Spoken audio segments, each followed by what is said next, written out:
Bismillahirrahmanirrahim. Assalamualaikum warahmatullahi wabarakatuh. Marilah kita awali pembelajaran pada kesempatan kali ini dengan berdoa menurut agama dan kepercayaan masing-masing agar pembelajaran yang kita dapatkan nantinya bermanfaat. Berdoa, mulai. Selesai. Ya, baik, alhamdulillah. Halo semuanya, kita masih dapat diberikan kesempatan sehingga kita dapat belajar mengenai bab 1 terutama tentang pendidikan Pancasila dan kewarganegaraan.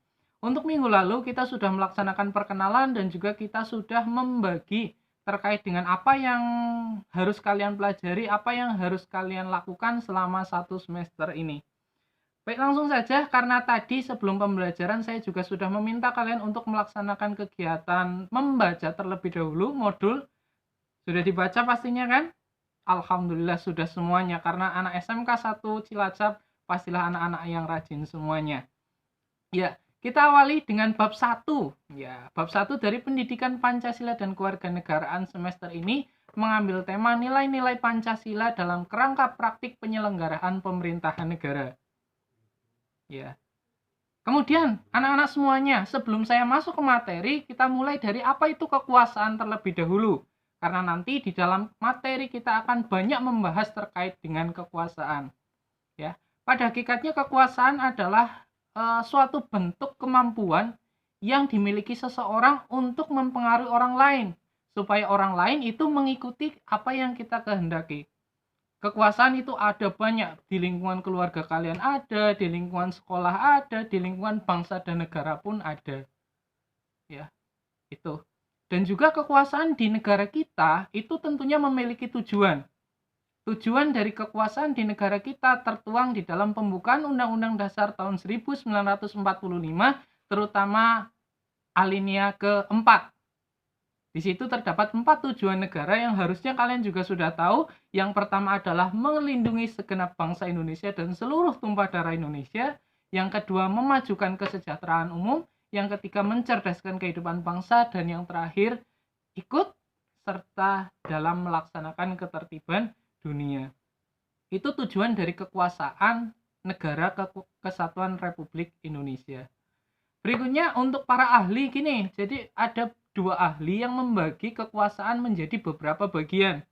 Di antaranya yang pertama ada namanya John Locke. Ya, kalau kalian perhatikan di situ ada John Locke membagi kekuasaan negara menjadi 3. Yang pertama adalah kekuasaan legislatif, yang kedua adalah kekuasaan eksekutif, dan yang terakhir ada kekuasaan federatif. Untuk yang pertama, kekuasaan legislatif itu apa sih menurut John Locke? Yaitu kekuasaan untuk membentuk atau membuat suatu undang-undang. Ya, ingat kekuasaan legislatif menurut John Locke adalah kekuasaan untuk membentuk atau membuat suatu undang-undang. Berikutnya yang kedua adalah kekuasaan eksekutif. Yaitu kekuasaan yang menurut John Locke adalah kekuasaan untuk kekuasaan untuk melaksanakan undang-undang dan juga mengadili setiap pelanggaran terhadap undang-undang. Itu. Jadi ada 2 tugas untuk kekuasaan eksekutif menurut John Locke. Melaksanakan undang-undang sekaligus mengadili undang-undang apabila undang-undang tersebut disalahgunakan. Dan yang terakhir adalah kekuasaan federatif, yaitu kekuasaan melaksanakan hubungan. Dengan siapa hubungannya? Dengan negara lain atau dengan luar negeri. Itu ya, itu pengertian dari kekuasaan menurut John Locke. Namun beberapa pendapat mengatakan bahwasanya untuk kekuasaan John Locke itu belum 100% sempurna. Maka dari itu ada satu ahli tata negara lagi yang membagi kekuasaan menjadi 3. Mirip tapi tak sama. Ya, yaitu Montesquieu. Teorinya Montesquieu diberi nama trias politica. Dan trias politika ini sama juga dibagi menjadi 3. Yang pertama adalah kekuasaan namanya kekuasaan legislatif, yang kedua kekuasaan eksekutif, dan yang terakhir adalah kekuasaan yudikatif. Untuk yang pertama terlebih dahulu kita bahas. Kekuasaan legislatif menurut Montesquieu adalah kekuasaan untuk membentuk atau membuat undang-undang. Ingat, kekuasaan untuk membentuk dan juga membuat undang-undang. Kalau kita telaah bersama mirip dengan apa yang dikemukakan oleh John Locke. Ya, itu. Kemudian yang kedua adalah kekuasaan eksekutif.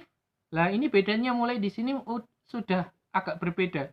Kekuasaan eksekutif menurut Montesquieu adalah kekuasaan untuk melaksanakan undang-undang. Ya. Kalau John Locke kan melaksanakan undang-undang sekaligus mengadili, sedangkan Montesquieu hanya melaksanakan undang-undang saja. Yang terakhir adalah kekuasaan yudikatif, yaitu kekuasaan untuk mengadili setiap pelanggaran dari warga masyarakat, dari kita semuanya apabila kita menyalahi aturan atau menyalahi undang-undang. Baik ya, sampai di situ semuanya bisa paham. Tadi teorinya Montesquieu itu namanya adalah trias politica. Ya, masih semangat semuanya? Agar lebih semangat lagi, kita pekikan semangat pagi. Semangat pagi, pagi, pagi, pagi. Yes. Ya, baik. Langsung kita lanjut saja agar menghemat kuota dan juga menghemat waktu. Itu pembagian kekuasaan dan juga pembagian dan kekuasaan dan juga apa? Pemisahan kekuasaan, betul sekali. Oh iya, sebelum ke situ Indonesia menganut teorinya Montesquieu apa John Locke ya? Coba dijawab. Ya, kita menggunakan teorinya Montesquieu. Dan juga di dalam teori kita, di dalam tata negara kita menggunakan yang namanya pembagian atau pemisahan. Ya, betul, pembagian kekuasaan. Ya, kita bahas dulu pemisahan kekuasaan apa, pembagian kekuasaan itu apa. Yang pertama ada namanya pemisahan kekuasaan atau nama biasa disebutnya dalam tata negara separation of power. Apa itu pemisahan kekuasaan? Jadi mudahnya seperti ini. Ada legislatif, eksekutif, yudikatif. Ketiga lembaga ini bekerja secara individu, bekerja secara sendiri-sendiri tanpa adanya koordinasi dengan satu lembaga dengan lembaga lain. Jadi lembaga ini benar-benar terpisah baik secara kinerja maupun secara komunikasinya. Contoh negara yang menggunakan adalah negara Amerika Serikat. Itu. Sedangkan negara kita itu menggunakan yang namanya pembagian kekuasaan atau sering disebutnya sebagai apa ya? Ada yang masih ingat SMP? Divisions of power. Jadi division of power di negara kita itu ada lembaga legislatif, eksekutif, dan juga yudikatif.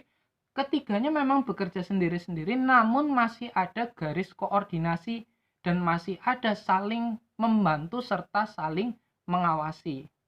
Tujuannya apa? Supaya tidak terjadi korupsi, kolusi, dan juga nepotisme. Contohlah sederhana, DPR memegang kekuasaan untuk membuat undang-undang. Tapi di negara kita, DPR itu bekerja sama dengan presiden untuk membuat undang-undang. Jadi legislatif dan juga eksekutif di sini bekerja sama untuk membentuk undang-undang.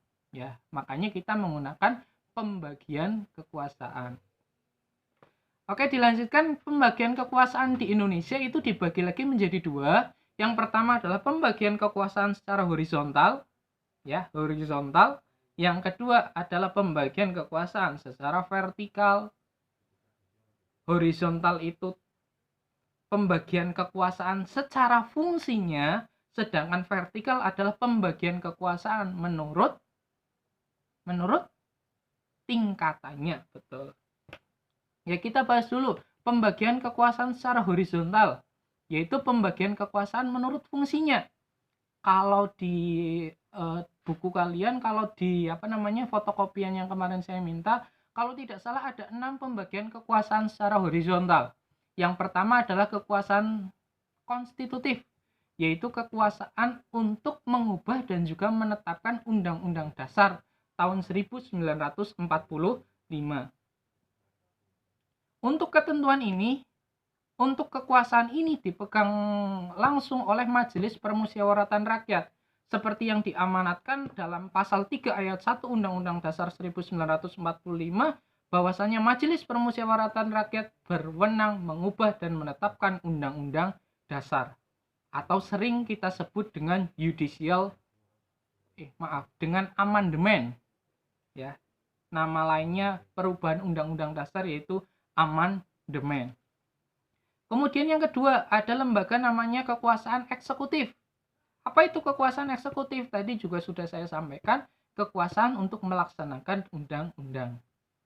Pembagian lagi yang ketiga ada kekuasaan namanya kekuasaan legislatif, yaitu kekuasaan melaksanakan undang-undang untuk di Indonesia dilaksanakan sepenuhnya, dipegang oleh Dewan Perwakilan Rakyat. Terus berikutnya yang keempat ada kekuasaan yudikatif, adalah kekuasaan untuk kehakiman terutama. Kekuasaan untuk mengadili suatu tindakan yang bertentangan dengan undang-undang. Yang dipegang teguh paling tinggi ada Mahkamah Agung.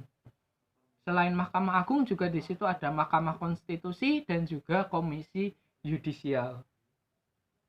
Kemudian yang kelima yang mungkin jarang kalian dengar adalah kekuasaan namanya kekuasaan eksaminatif, yaitu kekuasaan yang berhubungan terkait dengan penyelenggaraan, pemeriksaan atas pengelolaan dan tanggung jawab keuangan suatu negara. Untuk di Indonesia sendiri dalam pasal 23E ayat 1 Undang-Undang Dasar tahun 1945 di bawah naungan dari Badan Pemeriksa Keuangan. Dan yang terakhir ada kekuasaan moneter, yaitu kekuasaan untuk menetapkan dan juga melaksanakan kebijakan moneter untuk mengatur dan juga menjaga kelancaran dari keuangan terutama terkait dengan nilai rupiah. Itu dan dipegang secara utuh oleh Bank Sentral.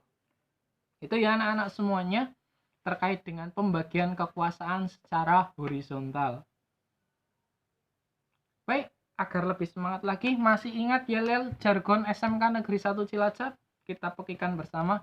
SMK bisa, SMK hebat, SMK Negeri 1 Cilacap berprestasi. Baik, yang kedua ada pembagian kekuasaan secara vertikal. Ini merupakan pembagian kekuasaan akibat adanya desentralisasi, akibat dari otonomi daerah. Maka dari itu ada pembagian secara vertikal. Contoh sederhananya, ada pembagian secara vertikal yang paling tingkatannya paling atas di lembaga eksekutif namanya adalah pemerintah pusat. Terdiri dari presiden, menteri, wakil presiden, dan juga yang lain-lain. Di bawahnya lagi, di tingkat provinsi, tingkat daerah provinsi ada gubernur dan juga DPRD provinsi. Di bawahnya lagi ada bupati dan juga DPRD tingkat kabupaten, sampai bawah lagi ada tingkat desa sampai tingkat RT. Itu pembagian secara vertikal. Ada juga di tingkat di bidang yudikatif. Paling tinggi ada namanya Mahkamah Agung. Di bawah Mahkamah Agung di tingkat provinsi ada namanya Pengadilan Tinggi. Dan di bawah Pengadilan Tinggi di tingkat kabupaten atau kota namanya adalah Pengadilan Negeri. Itu untuk materi di bab 1 pertemuan 1.